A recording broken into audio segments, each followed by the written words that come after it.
There's a Suburban stuck up where we were wheeling till late last night. And they've been stuck since yesterday. Out of fuel, or very low on fuel, low on water. They got plenty of food. Nathan and I are gonna go get them. Sounds like it should be pretty easy because, or I think it will, because the snow yesterday, we were having a hard time going on 40s, and I think he's on 37s in a full-size Suburban, so he couldn't have got far out of our tracks, but shouldn't be too hard. I'm driving the JK today. We'll see how that does in the crappy snow.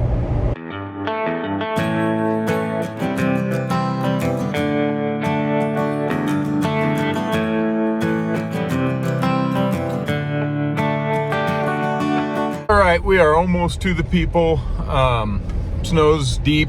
The road going up here is extremely slick, and I'm not used to the JK, at least on the icy, super packed snow. And it has such a numb feeling compared to the TJ. I don't know if it's the tires, just the different chassis, the spring rates, or what. The handles great on the road, but in the packed slick stuff, it's a little bit scary. Well, we found them.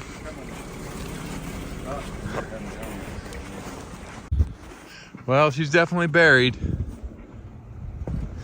but we'll get them pulled backwards and back on the road and cruising down the hill. Okay, here we go.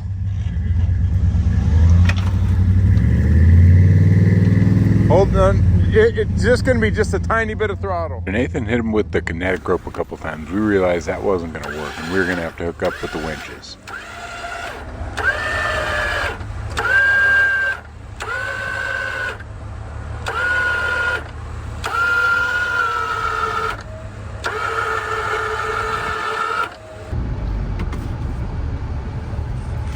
Well, we got both winches on him and it's not really moving, so we're gonna have to snatch block him.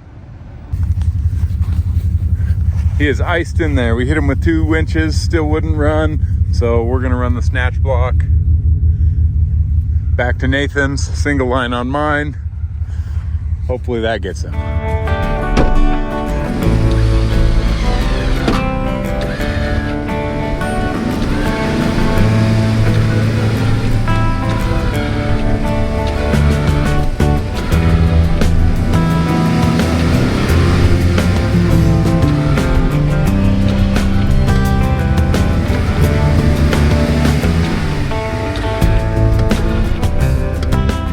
Nathan doubled up and me single line, he still wasn't budging at all, so we figured might as well double mine up as well.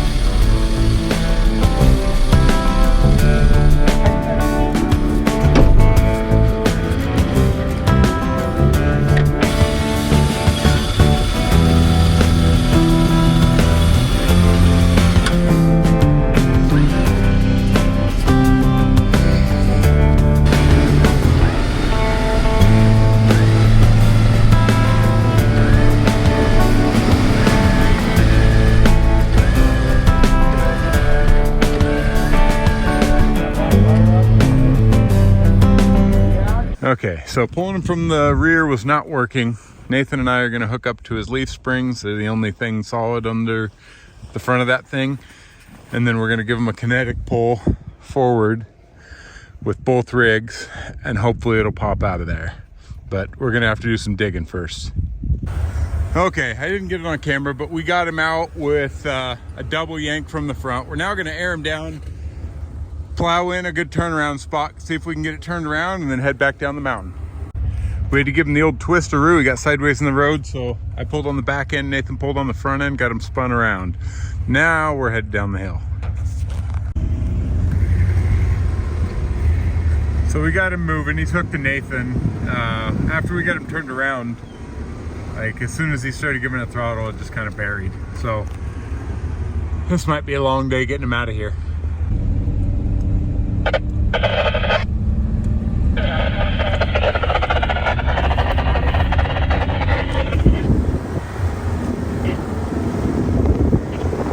sure a lot of comments are going to pop up about, you know, they shouldn't have been out there alone. They should have aired down.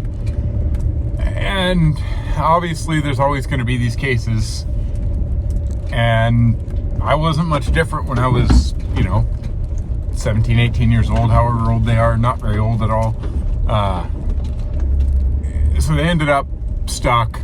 They aired down too late. They aired down after they were already buried, and they didn't have a gauge, and they aired down to, I think, well, 3.5 in one tire, which is way too low for aluminum wheels and no bead locks or bead grips or anything.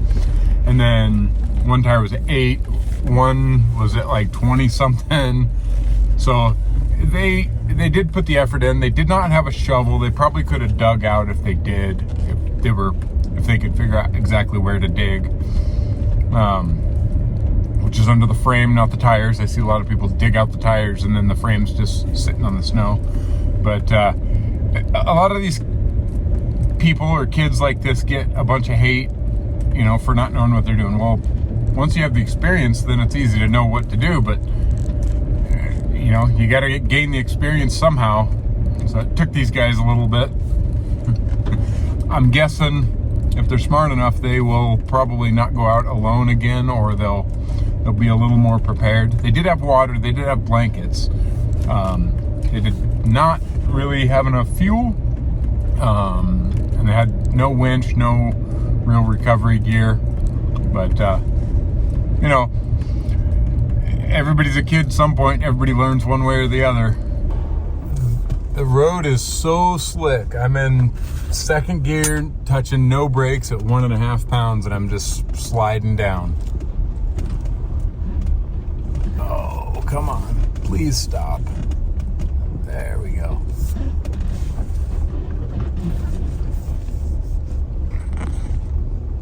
We got another rescue here.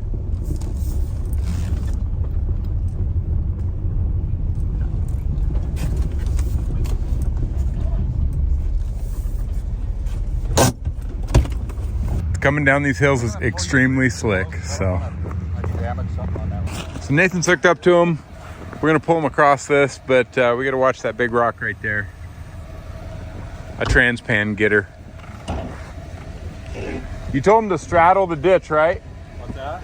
You tell him to straddle up on the ditch? Okay.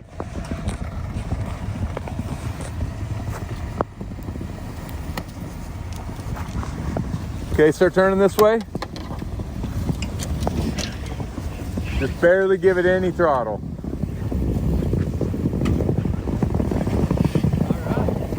Okay, stop there, stop.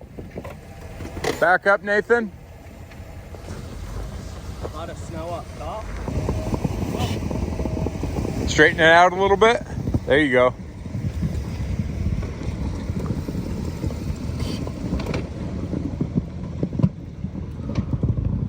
And you get stopped. Oh yeah. We got those kids out. They were subscribers of the channel, and I gave them some stickers. They were pumped. Came around this corner. I was just explaining how slick it was, and they had slid right into the ditch. But the ditch will stop you. The other side won't. So they kind of did the right thing. But man, it's just nasty out here. Like barely even touch the brakes, and you just take off cruising. This is what I mean. We are doing 1 mile an hour, and it's just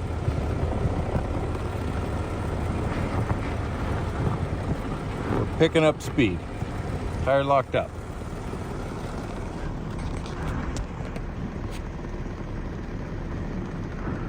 Got a pickup coming up. It's gonna be a mess. Couple pickups. Hope he's locked up, picking up speed. He better let off the brakes and steer it into the ditch. He's not doing it. Uh-oh, there's a pickup down there. Oh, he let off for a sec.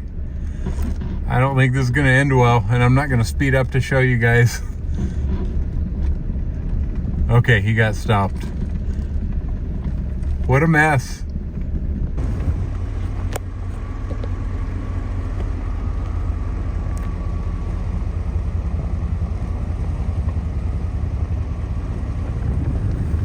Nathan's dragging him through the ditch now.